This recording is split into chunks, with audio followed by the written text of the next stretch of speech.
हर खबर पर होगी आपकी पकड़। डाउनलोड कीजिए ABP live app. Jammu Kashmir के हंदवाड़ा में आतंकी हमले में शहीद हुए कर्नल आशुतोष शर्मा के परिवार को इस बात का गर्व है कि वो देश की रक्षा करते हुए शहीद हो गए। उनके परिवार से बात की जयपुर में एबीपी न्यूज संवाददाता मनीष शर्मा ने।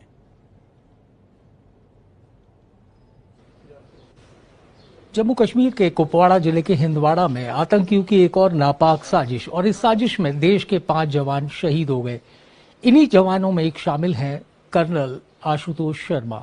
मैं इस वक्त कर्नल आशुतोष शर्मा के घर में हूं। आप देख सकते हैं शहीद कर्नल आशुतोष की बेटी, उसके अलावा वीरांगना, उनकी पत्नी पल्लवी जी, भाई और 80 वर्षीय मां के साथ बहन भी बैठे हुए हैं। ये पूरा परिवार कर्नल आशुतोष शर्मा का, जो कि मूलतः बुलंदशहर के रहने वाले हैं, लेकिन परिवार पिछले लंबे अरसे से इसी जगह पर रह रहा है। इस वक्त परिवार में निश्चित तौर पर जिस तरीके का माहौल होना चाहिए गम का, हम देख सकते हैं। लेकिन सबसे खास बात, परिवार को इस बात का फक्र भी है कि कर्नल आशुतोष शर्मा, जो कि कर्नल रैंक पर थे, और आतंकी घटनाओं में किसी कर्नल जैसे रैंक के ऑफिसर के शहीद होने की घटनाएं शायद ही कभी सुनने को मिलती हों।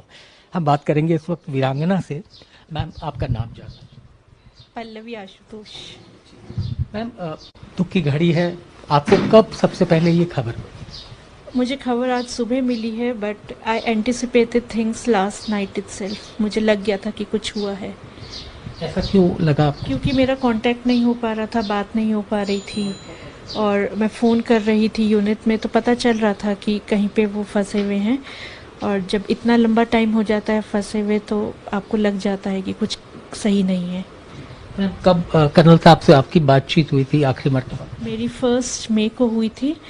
तब 21 RR का 26th रेजिंग डे था, तो मैंने उनको विशेस देने के लिए फ़ोन किया था दिन में अराउंड लंच से पहले।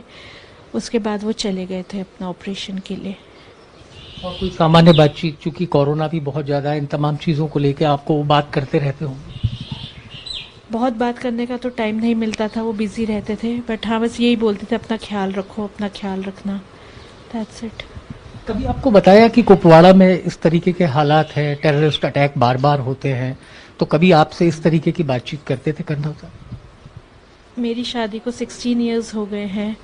उसके अलावा हस्बैंड जो है वहाँ पर 2.5 इयर्स के लिए second in command same unit में पोस्टेड थे, और अब जून में उनको 2 साल हो जाते, तो लंबा स्पैन था उनकी कमांड का और वहाँ पे सर्व किए हुए।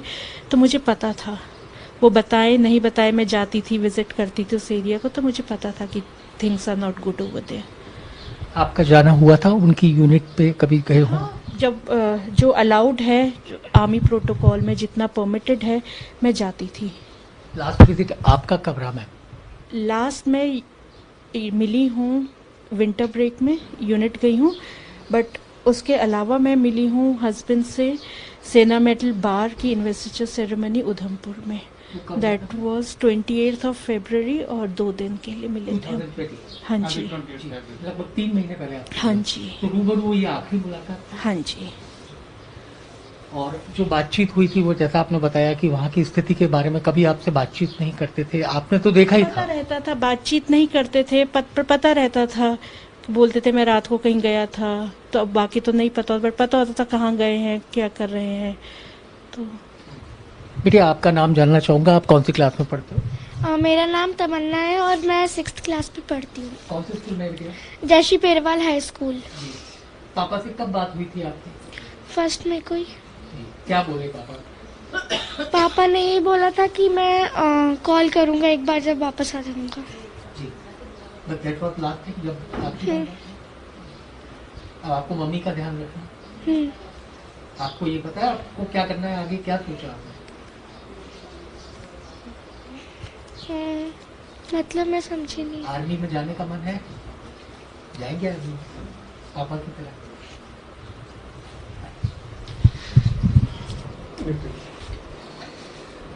बहन जी का नाम?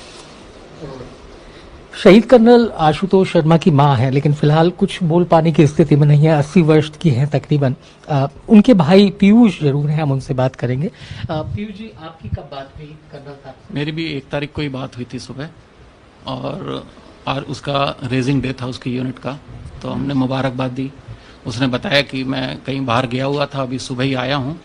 और उसके बाद उसने पूजा कराई, हवन किया वहाँ पे, क्योंकि उसकी यूनिट का रेजिंग डे था। उसने बोला कि कोविड की वजह से बाकी फंक्शंस तो नहीं करेंगे हम, सैनिक सम्मेलन और बाकी प्रोग्राम, बट उसने पूजा करी और मैंने उसको उसकी यूनिट रेजिंग डे की शुभकामनाएं दी।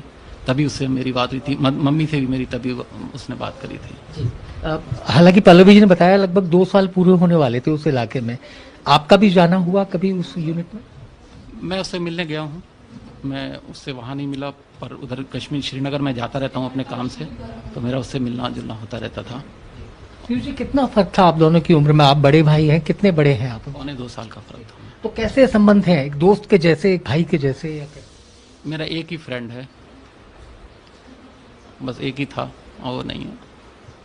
अभी मैं आपसे बात कर रहा था, आपने बताया कि वो कहते थे ऑपरेशन पूरा होने के बाद आऊंगा। किस ऑपरेशन का अक्सर वो हवाला दिया था? उसके एरिया में ऑपरेशंस चलते रहते हैं, काफ़ी सेंसिटिव एरिया था। वो भी बहुत पैशनेट आर्मी ऑफिसर था, अपनी यूनिट के लिए, 21 राष्ट्रीय राइफल के लिए, अपनी brigade of the guards, 19 guards जिस यूनिट से था वो, उसका बहुत फक्र था उसको। तो हमेशा बस बात ही हम लोग आर्मी की करते थे। वो बताता था कि भैया मैं अपने जवानों का कैसे ख्याल रख रहा हूँ, क्या कर रहा हूँ, हम लोग इस तरह से बात करते थे। कोरोना में भी किस तरह से वो वहाँ पे सब कर रहा है, इसके बारे में भी तो बहुत पैशनेट था। तो उसको यही था कि मैं आऊँगा, करीब इस 1-1.25 साल से पहले आया था वो। यही प्रॉमिस की थी कि ऑपरेशन करके, और जिस दिन ऑपरेशन होगा अगले दिन फ्लाइट पकड़ के आ जाऊँगा मैं। आ रहा है अगले दिन फ्लाइट पकड़ के, तिरंगे में लपेट के आ रहा है। उसने अपना वादा पूरा किया है कि मैं ऑपरेशन के अगले दिन आऊँगा, पर तिरंगे में आ रहा है, बस इतना ही फ़र्क है।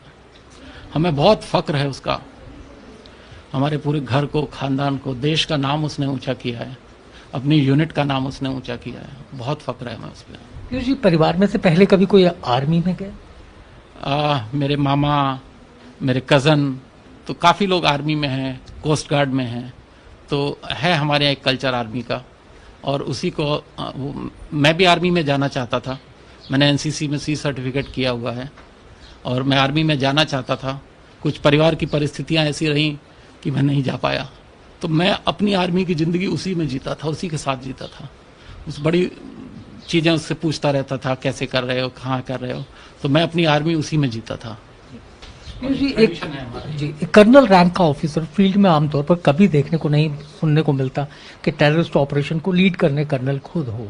ये पहला संभवत है मेरी जानकारी के हिसाब से। तो आपको क्या वो लगता है, हमेशा अधिकतर वो फील्ड में खुद ही आगे लीड करते? उसने आर्मी जॉब के लिए नहीं ज्वाइन करी थी, उसका पैशन था।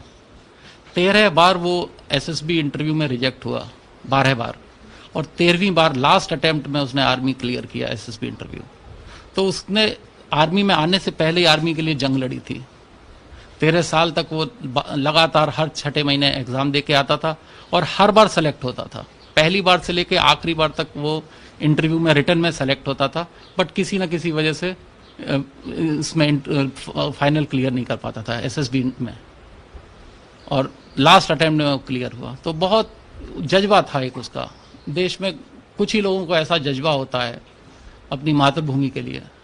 जी, आप लोगों की एजुकेशन वगैरह कहाँ से हुई? हमारी एजुकेशन बुलंदशहर में ही हुई है। उससे पहले हमारे फादर पोस्टेड थे, क्लास 1 ऑफिसर थे, तो वो जगह जगह पोस्टेड होते रहते थे, ईस्टर्न यूपी में भी, आजमगढ़, बलरामपुर। तो जयपुर कैसे आना हुआ परिवार? मैं मेरे जॉब की वजह से मैं करीब 16-17 साल पहले यहाँ पे आया, और उसके बाद फिर हम लोग यहीं शिफ्ट हो गए।